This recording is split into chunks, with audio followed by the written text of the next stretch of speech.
Welcome to Reformed Thinking. Great to be here. This is the show where we take a deep dive into sources to pull out the key nuggets for you. Helping you get that insight quickly, but thoroughly, too. Right.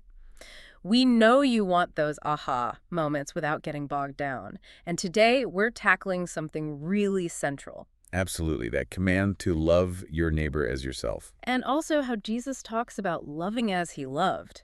It's fundamental to Christian life. It really is. We're going to lean quite a bit on some insights from John Piper's work today, which gives a really helpful way to structure this. Yeah, his analysis provides a good framework. So our mission, if you like, is to extract those core truths, maybe some surprising facts too, about Christian love from these sources, helping you grasp what really matters.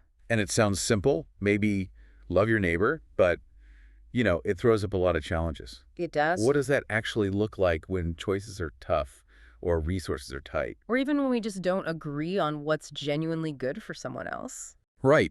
These aren't easy questions. And what's fascinating, looking at Jesus' approach, especially this new command, it's incredibly demanding, the scope of it. But it's also, liberating because of where it comes from. It changes not just who we love, but how we're even able to love. Okay, let's dive into that. We can start with a very familiar scene from Luke's Gospel, chapter 10. The lawyer. Exactly, an expert in the law of Moses. He comes up to Jesus, but Luke makes it clear his intention is to test him. Not a sincere seeker at this point. No. He asks, "Teacher, what shall I do to inherit eternal life?" And Jesus turns it back on him, doesn't he? Ask him what the law says. Right. How do you read it? And the lawyer nails the answer, intellectually at least. Speed of that great summary. You shall love the Lord your God with all your heart and with all your soul and with all your strength and with all your mind. The first part. And your neighbor as yourself. The second part. And Jesus confirms it. Yeah. You have answered correctly. Do this and you will live. Simple enough, right? Seems simple. But then comes the revealing part. This is where Piper and Luke himself point to the real motive. Luke says, "But he, desiring to justify himself, said to Jesus, 'And who is my neighbor?'" Desiring to justify himself. That's key. It wasn't about wanting clarification. It was about finding a loophole. Trying to sort of cover his own hypocrisy, maybe, or just excuse himself. Yeah, to define who counts as a neighbor, to narrow the field. So he wanted to carve humanity up, didn't he, into groups. Who qualifies, who doesn't. So he could feel okay about not loving everyone. Who do I have to love? Just people like me, people who deserve it. Looking for those boundaries. Piper points out this is a really common human thing. Oh, definitely. When faced with a high standard, we try to lower the bar or limit who it applies to. We want to justify our own lack of love by shrinking the definition of who deserves it. Exactly. But Jesus, he doesn't play that game. No, he really doesn't. Our material notes that Jesus does not like this question, this whole attempt to limit compassion. To put people in boxes worthy, unworthy. So instead of giving a definition, a list of who qualifies as a neighbor. Which is what the lawyer wanted. Right. Jesus tells a story, the parable of the Good Samaritan. And in doing that, he completely reframes the whole issue. The sources really stress this shift. It moves from what kind of person is my neighbor, what kind of person am I? That's the term. And it shifts from what status of people are worthy of my love? Yeah. How can I become the kind of person whose compassion ignores status altogether? So it's not about finding a worthy target for your love. No. It's about cultivating a merciful heart inside yourself. A fundamental change in perspective. Away from legalistic box ticking. Towards personal transformation, becoming a different sort of person. That redirection is just so critical for getting the radical nature of this command. Okay, so let's unpack the parable itself then. It paints such a vivid picture. It really does. A man's traveling, Jerusalem to Jericho, dangerous road. Gets attacked by robbers. Stripped, beaten, left half dead. Grim situation. Then come the religious figures. First a priest. Sees him. Crosses to the other side of the road. Then a Levite, same thing. Sees him, passes by on the other side. These are the guys who should know better, right? Representatives of the law. You'd think so. Maybe they were worried about ritual impurity or maybe just their own safety, who knows, but they didn't act. Then along comes a Samaritan. And this is the shocker for the original audience. Samaritans and Jews generally despised each other, outsiders, enemies even. Yet he's the one who Luke says had compassion. And it wasn't just a feeling. The sources detail his actions. Finding wounds, pouring on oil and wine, which were actual treatments back then. Right. Soothing and maybe antiseptic. And he puts the injured man on his own animal. Sacrificing his own comfort and means of travel. Takes him to an inn. Takes care of him. Pays the innkeeper. And promises to cover any extra costs on his way back. It's comprehensive care. Absolutely. And notice the focus is entirely on the Samaritan's actions, his character, his mercy. Not on the victim's status or whether he deserved help. That's irrelevant to the story's point. It's a powerful picture of active, costly compassion. So after telling this story, Jesus turns back to the lawyer. And asks that reframed question. Not, was the injured guy a neighbor? No. But which of these three do you think proved to be a neighbor to the man who fell among the robbers? Putting the emphasis on the action, on being a neighbor. And the lawyer, well, he has to answer based on the story. He gets it. The one who showed him mercy. And Jesus' final word. You go and do likewise. Which isn't just go do nice things sometimes. No, it's much deeper. Piper suggests it means go become a new kind of person. Go get a compassionate heart. It's a call to internal change that results in outward action. So Jesus isn't defining who your neighbor is in a limited way. He's calling you to become the kind of person who acts like a neighbor. By showing mercy and compassion. To anyone you encounter who's in need. No preconditions. No status checks. It moves it from a legal definition game to a call for, well, heart transformation. And that shift, that call to become someone new, that's what makes this command so radical. Yeah, the sources say it cuts to the root of sin called pride. Which needs a bit of unpacking.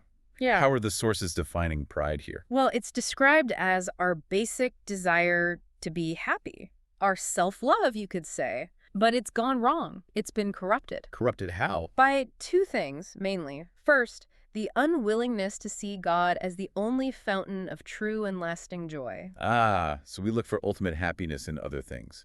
Created things, Right. ourselves. Right. Instead of finding it in God, who's the only infinite, satisfying source, we settle for lesser things that can't truly deliver. Okay, that's the first corruption. What's the second? The second is the unwillingness to see other people as designed by God to receive our joy in Him. Meaning we become self-contained. We don't see sharing our joy in God as part of the picture. Exactly. We view others as maybe rivals or burdens or just irrelevant to our own happiness project. We don't see them as people God intends for us to share His goodness with, expanding our own joy in the process. So pride isn't just arrogance. It's a deeply misdirected desire for happiness. That's a good way to put it. A corruption of something originally good, the desire for joy. Okay, so if pride is that corruption, how do Jesus' commands address it?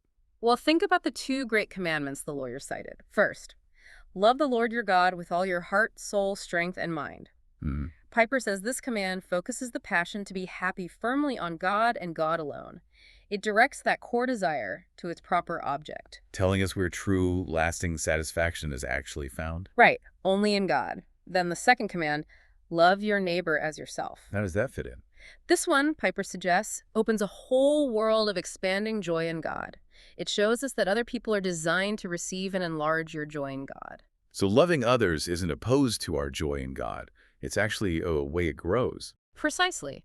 Loving your neighbor as yourself doesn't mean denying your own desire for happiness. It's not about self-neglect. No, it means you want for your neighbor the same ultimate good you want for yourself. That deep, lasting joy found only in God.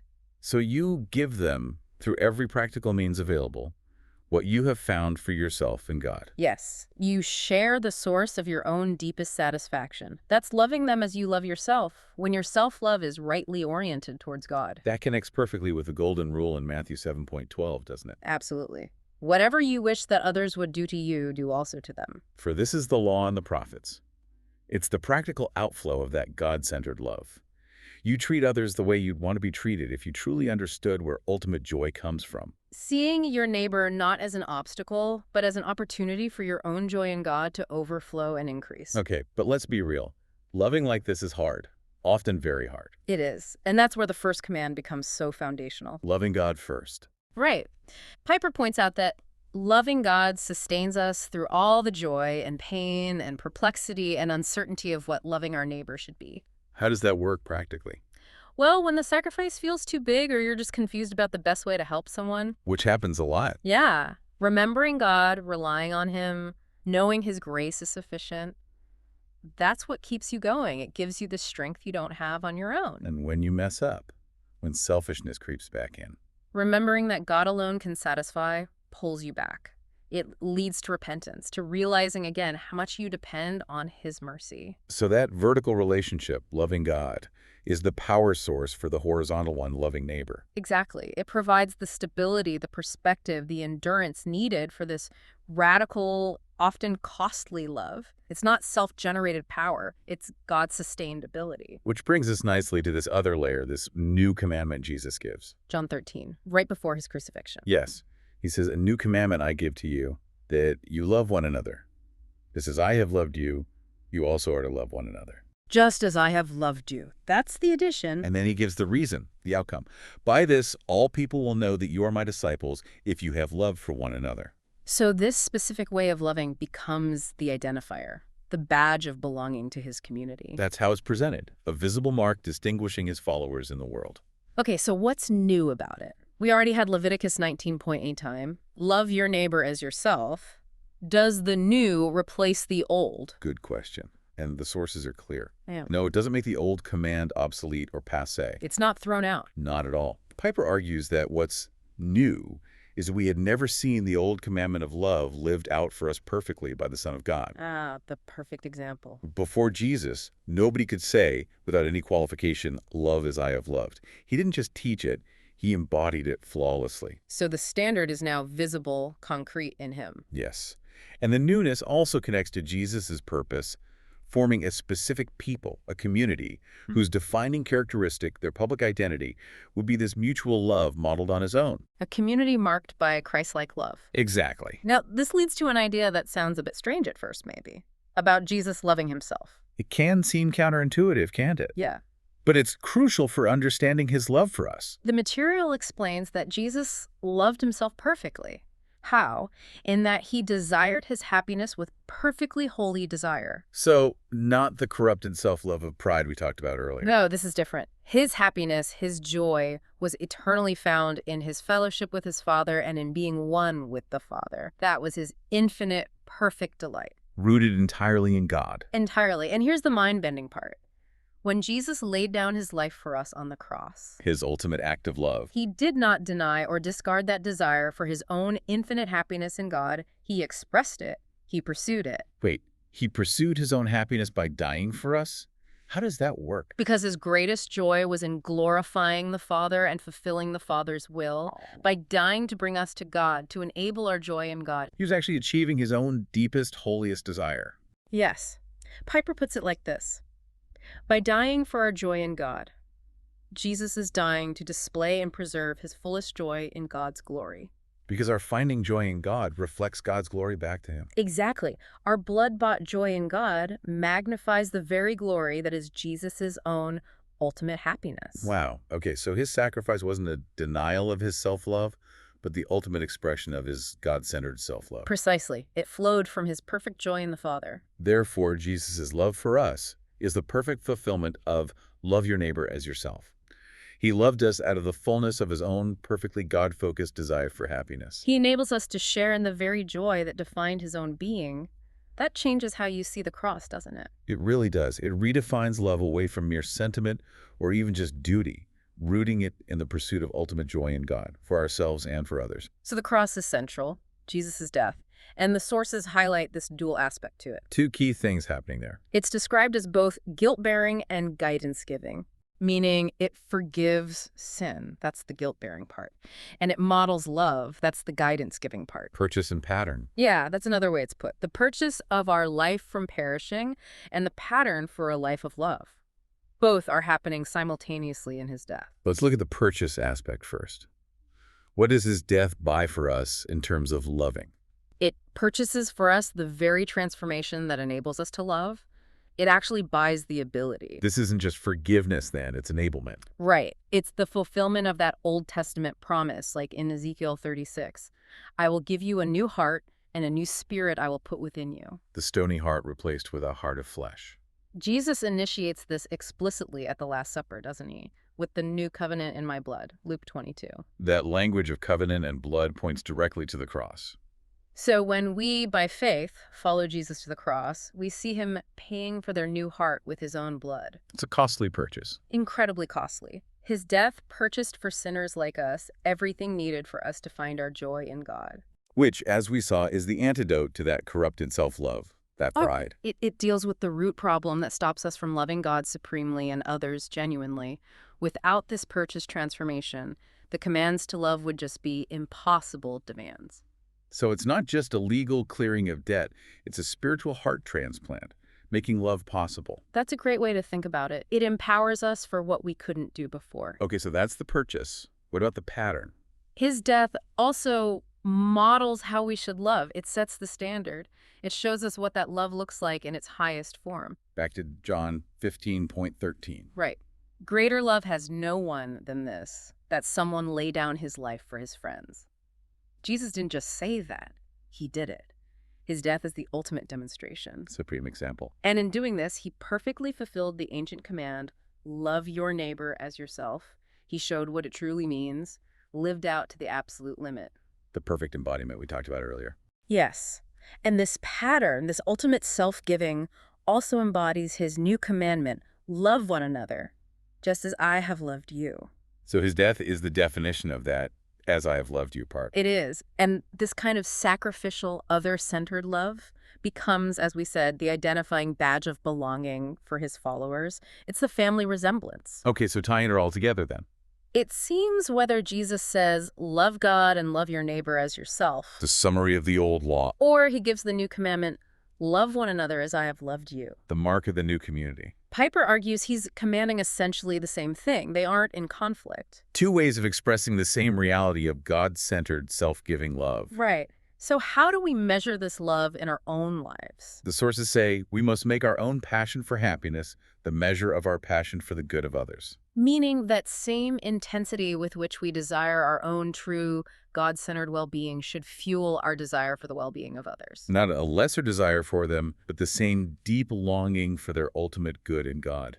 And what's the standard we aim for? We are to make the measure of Jesus' suffering and the perfection of his happiness in God the standard of our sacrifice and the focus of the joy we pursue for ourselves and others. So his cross, his suffering for us flowing from his joy in God becomes the benchmark for our own self-giving. And the joy we seek for ourselves and for them is that same joy in God that he purchased and exemplified. It brings it all together. The old command, the new command, the cross, our transformation, our motivation.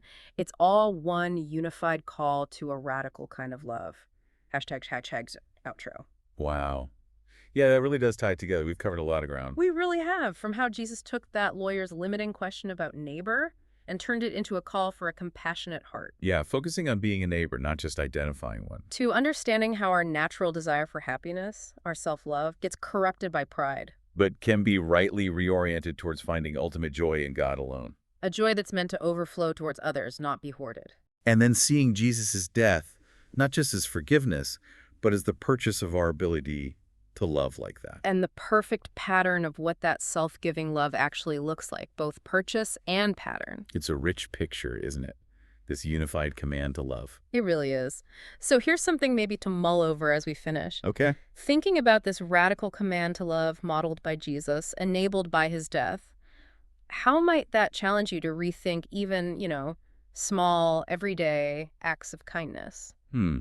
Good question. How does your own joy in God actually show up in how you care about people around you? Especially maybe those you'd normally ignore or people whose situations make it difficult or uncomfortable to help. What are those practical ways, those specific means you can use to offer to others that same ultimate good, that joy in God that you found for yourself? Just something to think about. How does this deep reality cash out in everyday life? Lots to reflect on there. Definitely. Well, thank you so much for joining us on this deep dive. It's been great exploring this together. Until next time. You've been listening to Reformed Thinking.